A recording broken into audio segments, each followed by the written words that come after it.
لوگوں نے اپنے خداؤں کے سامنے کھانا رکھا، پھول چڑھائے اور پھر پورے شہر کے ساتھ کھلے میدان کی طرف نکل پڑے تاکہ تہوار منایا جائے، ناچ گانا ہو اور شراب پی جائے۔ ابراہیم علیہ السلام کو اسی موقع کی تلاش تھی۔ جب لوگوں نے ابراہیم علیہ السلام سے کہا چلو ہمارے ساتھ باہر چل کر جشن مناؤ، تو انہوں نے جواب دیا انی سکیم، میں بیمار ہوں۔ سب لوگ چلے گئے اور ابراہیم علیہ السلام اکیلے رہ گئے اس بتوں کی بھری ہوئی جگہ پر۔ بڑے بڑے بت سجے ہوئے تھے، کھانے سامنے رکھے ہوئے تھے، پھول، گہنے اور اگربتیاں سے کمرہ مہک رہا تھا۔ ابراہیم علیہ السلام نے ادھر ادھر دیکھا اور پھر ایک سچے دل سے چیلنج کیا، تم کیوں نہیں کھاتے؟ بولو کچھ، کیا تمہیں شرم نہیں آتی کہ لوگ تم سے امیدیں لگاتے ہیں؟ اور پھر ابراہیم علیہ السلام نے ایک کلہاڑی اٹھائی، ایک ایک کر کے سارے بتوں کو توڑ ڈالا، ٹکڑے ٹکڑے کر دیے جیسے وہ کباڑ ہو۔ صرف ایک بڑا بت بچایا اور اسی کے کندھے پر کلہاڑی ٹکا دی۔ پھر ابراہیم وہاں سے نکل گئے چپ چاپ مگر دل میں اطمینان لے کر۔ جب لوگ تہوار منا کر لوٹے، انہوں نے دیکھا ہائے ہمارے خدا برباد کر دیے گئے۔ چیخ پکار مچ گئی، سارے چھوٹے بڑے عورتیں بچے جمع ہو گئے۔ سب نے ایک ہی سوال پوچھا، یہ کس نے کیا؟ کچھ لوگوں نے کہا ایک نوجوان ہے ابراہیم، وہ بتوں کو نہیں مانتا، اکثر کہتا ہے کہ یہ ہمارے خدا نہیں ہو سکتے۔ اس وقت وہاں کا بادشاہ ہوا کرتا تھا نمرود۔ اسے نمرود کے دربار میں لایا گیا، سامنے نمرود کے افسر، پجاری اور پوری قوم موجود تھی۔ پوچھا گیا کیا تم نے ہمارے خداؤں کے ساتھ ایسا کیا؟ ابراہیم علیہ السلام نے اشارہ کیا بڑے بت کی طرف، میں نے نہیں کیا بلکہ اس بڑے بت سے پوچھو، اس کے پاس تو کلہاڑی ہے، شاید اس نے کیا ہو۔ لوگ کچھ پل کے لیے خاموش ہو گئے، ابراہیم کی بات میں دم تھا مگر وہ صرف ایک پتھر کا ٹکڑا تھا۔ پھر انہوں نے چیخ کر کہا ابراہیم تم جانتے ہو کہ یہ بول نہیں سکتے۔ ابراہیم نے مسکرا کر کہا تو پھر تم ایسے خداؤں کو کیوں پوچھتے ہو جو بول نہیں سکتے، سن نہیں سکتے اور اپنی حفاظت بھی نہیں کر سکتے؟ اب ان کی نفرت حد پار کرنے لگی۔ فیصلہ ہوا ابراہیم کو سزا دی جائے گی۔ کیسی سزا؟ آگ میں جلانے کی سزا، ایک ایسی آگ جو انسان کو سوچ کر ہی کپا دے۔ بابل کی گلیوں میں اب صرف ایک بات کی چرچا تھی، ابراہیم نے ہمارے خداؤں کو توڑ دیا۔ قوم کی اندھی نفرت اب بدلے میں بدل چکی تھی، اب صرف غصہ نہیں تھا، اب ایک سازش تھی، ایک آگ جلانے کی سازش۔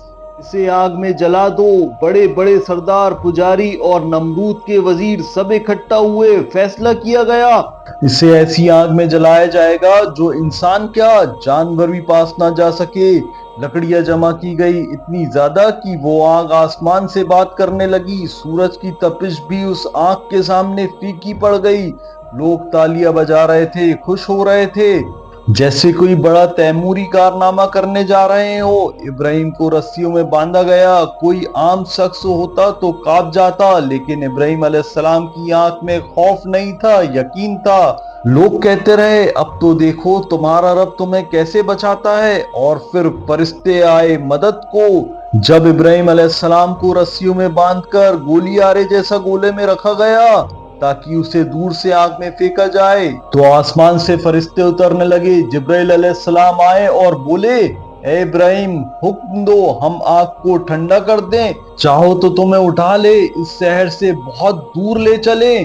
لیکن ابراہیم نے کہا اگر تم اللہ کے حکم سے آئے ہو تو ٹھیک، ورنہ مجھے میری حالت پر چھوڑ دو، میرا رب میرے ساتھ ہے۔ اور پھر وہ لفظ کہے گئے جو آج بھی دلوں کو تھام لیتے ہیں، حسبنا اللہ و نعم الوکیل، ہمیں اللہ ہی کافی ہے اور وہی سب سے بہترین مددگار ہے۔ آگ میں پھینکا گیا، لاکھوں کی بھیڑ دیکھ رہی تھی، ابراہیم ہوا میں اڑتے ہوئے آگ کے لپٹوں میں گرائے گئے اور تبھی اللہ کا حکم آتا ہے یا نارو کونی بردن و سلامن علی ابراہیم، اے آگ ابراہیم پر ٹھنڈی اور سلامتی والی ہو جا۔ اور آگ پھول بن گئی۔ لوگوں نے دیکھا آگ کی لپٹیں بجھنے لگی، کوئی جلنے کی بو نہیں آئی، کوئی چیخ نہیں، بلکہ ایک روشنی سی چمکنے لگی۔ پھر ابراہیم علیہ السلام آگ کے بیچ میں بھی سلامتی سے کھڑے تھے جیسے کوئی پھول برسائے جا رہے ہوں۔ اور لوگوں کی آنکھیں پٹی کی پٹی رہ گئی۔ یہ ایک کرشمہ تھا، یہ ایک ثبوت تھا کہ ابراہیم جھوٹ نہیں بولتے تھے، وہ رب کے نبی تھے۔ لیکن جن دلوں پر اندھیرا ہو وہاں روشنی بھی اثر نہیں کرتی۔ ابراہیم علیہ السلام نے آنکھ سے سلامت نکل کر جو سبق دیا وہ صرف ایک چمتکار نہیں بلکہ ایک کھلی دعوت تھی حق کی طرف۔ مگر افسوس قوم نے اس روشنی کو بھی ٹھکرا دیا۔ اب کوئی اور راستہ نہیں بچا تھا۔ جب اپنی قوم، اپنا باپ اور پورا شہر حق کی بات کو ٹھکرا دے تو ایک سچے مومن کو صرف ایک ہی راستہ بچتا ہے، ہجرت۔ ابراہیم علیہ السلام نے فیصلہ کیا، اب میں وہاں جاؤں گا جہاں میرا رب مجھے لے جائے گا، جہاں میں اپنے رب کی بندگی کھلے دل سے کر سکوں۔ اور پھر شروع ہوا سفر۔ ابراہیم علیہ السلام اپنی بیوی سیدہ سارہ کے ساتھ روانہ ہوئے، ایک سفر جو صرف زمین کا نہیں تھا بلکہ ایمان کا تھا۔ اب ابراہیم علیہ السلام مصر پہنچتے ہیں تو وہاں کا بادشاہ ابراہیم علیہ السلام کی بیوی سارہ کی حسن سے حیران ہو گیا۔ اس نے سارہ رضی اللہ تعالیٰ عنہ کو اپنے محل میں بلایا، لیکن سارہ رضی اللہ تعالیٰ عنہ نے اللہ سے دعا مانگی اور اللہ نے ان کی حفاظت کی۔ بادشاہ کا ہاتھ کانپنے لگا، جسم سن ہو گیا۔ وہ سمجھ گیا یہ کوئی عام عورت نہیں ہے بلکہ کسی پاک نبی کی بیوی ہے۔ وہ ڈر گیا اور عزت کے ساتھ انہیں چھوڑا اور ساتھ میں ایک نیک بندی بھی دی، ہاجرہ۔ ابراہیم علیہ السلام کے پاس دو بیویاں تھیں، سارہ اور ہاجرہ، مگر ایک غم اب بھی دل میں تھا، ابھی تک میری کوئی اولاد نہیں ہے۔ انہوں نے رب سے دعا کی، اے میرے رب مجھے ایک نیک اولاد عطا فرما، اور اللہ نے اس دعا کو قبول کیا۔ ہاجرہ رضی اللہ تعالیٰ عنہ کے ذریعے ایک نئے امتحان کی دستک۔ ابراہیم علیہ السلام کو اب صرف پتا بننے کی خوشی نہیں ملی تھی بلکہ ایک نیا امتحان ملنے والا تھا۔ ابراہیم علیہ السلام کو ایک بیٹا عطا ہوا، اسماعیل علیہ السلام۔ ایک نورانی چہرہ، ایک سکون دینے والی مسکراہٹ، ان کی ساری عمر کی دعا کا جواب تھا یہ بچہ۔ مگر ابھی بیٹے کی آنکھیں کھلی ہی تھی کہ اللہ کا حکم آیا، ابراہیم اپنی بیوی ہاجرہ اور بیٹے اسماعیل کو ایک ویران سنسان وادی میں چھوڑ دو۔ وہاں نہ پانی ہے، نہ کھانا، نہ کوئی بستی۔ ایک نبی کا دل ابراہیم علیہ السلام کے دل پر بجلی سے گری۔ کیسے ایک ماں اور دودھ پیتے بچے کو ایسے ویرانے میں چھوڑ دوں جہاں نہ چھایا ہے، نہ سایہ، نہ کھانا، نہ انسان۔ مگر جب حکم اللہ کا ہو تو بندہ صرف سر جھکا سکتا ہے۔ یہ زمین آج مکہ مکرمہ کے نام پر جانی جاتی ہے، مگر تب یہ ایک ویران، سوکھی اور تپتی ہوئی گھاٹی تھی۔ ابراہیم علیہ السلام نے بی بی ہاجرہ اور اسماعیل علیہ السلام کو ایک تھیلی کھجور اور ایک مشکیزہ پانی کے ساتھ وہاں چھوڑا اور چپ چاپ واپس چلنے لگے۔ ہاجرہ رضی اللہ تعالیٰ عنہ نے آواز دی، ابراہیم کیا تم ہمیں ایسے ہی چھوڑ کر جا رہے ہو؟ نہ کوئی سہارا، نہ کوئی مدد۔ ابراہیم علیہ السلام چپ تھے، آنکھیں چلک رہی تھی۔ ہاجرہ رضی اللہ تعالیٰ عنہ نے پھر پوچھا، کیا یہ اللہ کا حکم ہے؟ ابراہیم نے گردن ہلائی، ہاں۔ ہاجرہ رضی اللہ تعالیٰ عنہ نے پھر کچھ اور نہیں کہا، اگر یہ اللہ کا حکم ہے تو پھر وہ ہمیں ضرور ضائع نہیں کرے گا۔ اور پھر صبر کا امتحان شروع ہوا، پانی ختم ہوا، کھجور بھی ختم ہو گئی۔ اسماعیل علیہ السلام بھوک سے رونے لگے، سایہ نہیں تھا، گرمی تیز تھی اور ایک ماں کا دل بے صبر ہو گیا۔ حضرت رضی اللہ تعالیٰ عنہ اس ویرانے میں دوڑی، کبھی ایک پہاڑی صفا پر چڑھتی، کبھی دوسری مروہ پر۔ 7 بار دوڑی، ہر بار یہ امید لے کر کہ شاید کوئی نظر آئے، شاید کوئی مدد ملے، مگر کوئی نہیں تھا۔ پھر اللہ کی رحمت زمین سے پھوٹ پڑی۔ جب ہاجرہ رضی اللہ تعالیٰ عنہ اسماعیل علیہ السلام کے پاس پہنچی تو دیکھا اسماعیل علیہ السلام اپنے پیروں سے زمین کرید رہے ہیں اور وہیں سے پانی کا ایک جھرنا پھوٹ پڑا، وہ پاک پانی جو آج بھی ہر حاجی پیتا ہے۔ ایک ویران زمین اب برکت کی زمین بن چکی تھی۔ پانی کی وجہ سے قبیلے آنے لگے، بستی بننے لگی اور مکہ کا شہر بس گیا۔ وقت گزرتا گیا، حضرت اسماعیل علیہ السلام اب بچے سے ایک نوجوان بن چکے تھے، خوبصورت، تندرست اور اپنے باپ ابراہیم علیہ السلام جیسے فرمانبردار۔ ابراہیم علیہ السلام نے جب اپنے بیٹے کو چلتا پھرتا، کاموں میں مدد کرتا دیکھا تو ان کی آنکھوں میں خوشیاں تھی اور دل میں شکر۔ مگر تبھی ایک رات ایک سپنا آتا ہے، وہ خوفناک مگر روحانی سپنا۔ ابراہیم علیہ السلام کو نیند میں دکھایا گیا تم اپنے بیٹے کو اللہ کی راہ میں ذبح کر رہے ہو؟ ابراہیم ایک دم گھبرا اٹھے۔ کیا یہ کوئی خیال ہے، کوئی وہم؟ مگر وہی سپنا دوسری رات پھر آتا ہے، اور پھر تیسری رات بھی وہی سپنا آتا ہے۔ حضرت ابراہیم علیہ السلام کو یقین ہو گیا یہ اللہ کا حکم ہے۔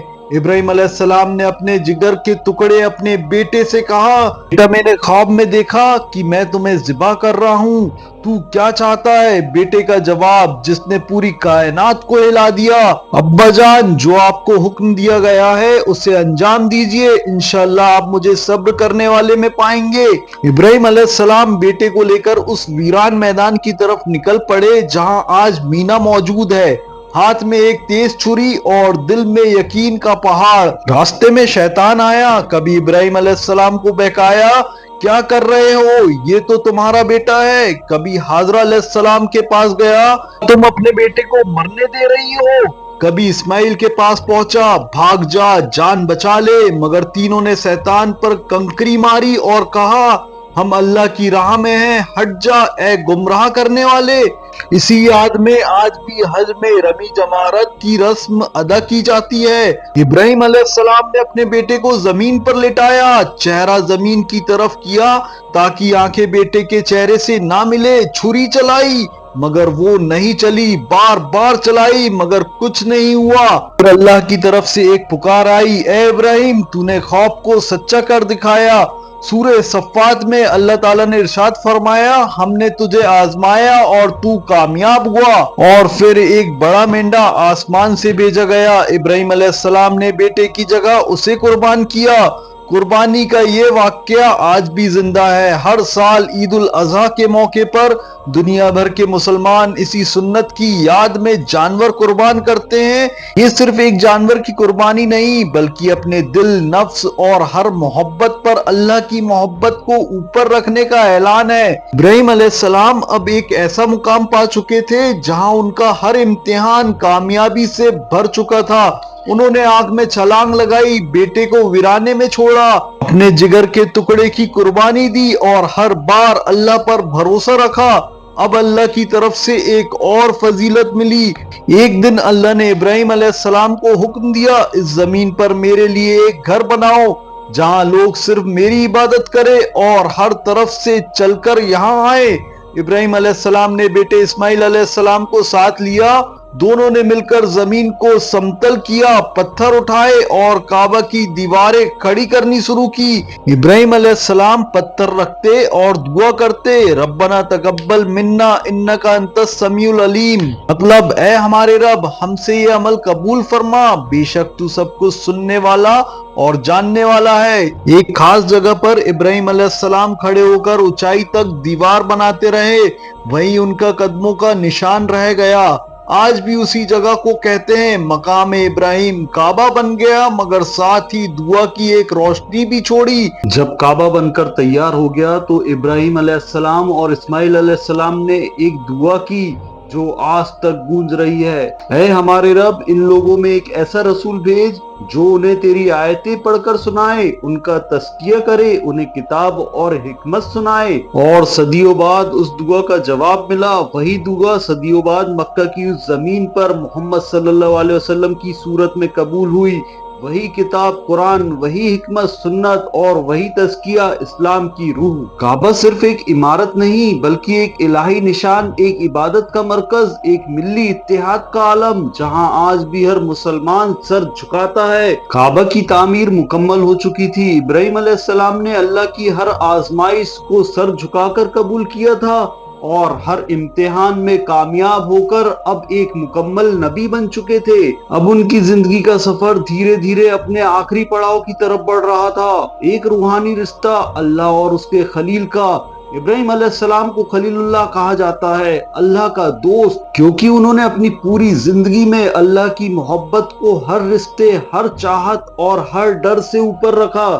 جب باپ نے ٹھکرایا تو انہوں نے اللہ کو تھاما، جب آگ میں ڈالا گیا تب بھی بھروسہ اللہ پر رکھا، جب بیٹے کی قربانی مانگی گئی تو یقین پھر بھی اللہ پر رہا، اور جب مکہ کی ویرانی میں گھر بسانا پڑا تو وہیں اللہ ان کا سہارا تھا۔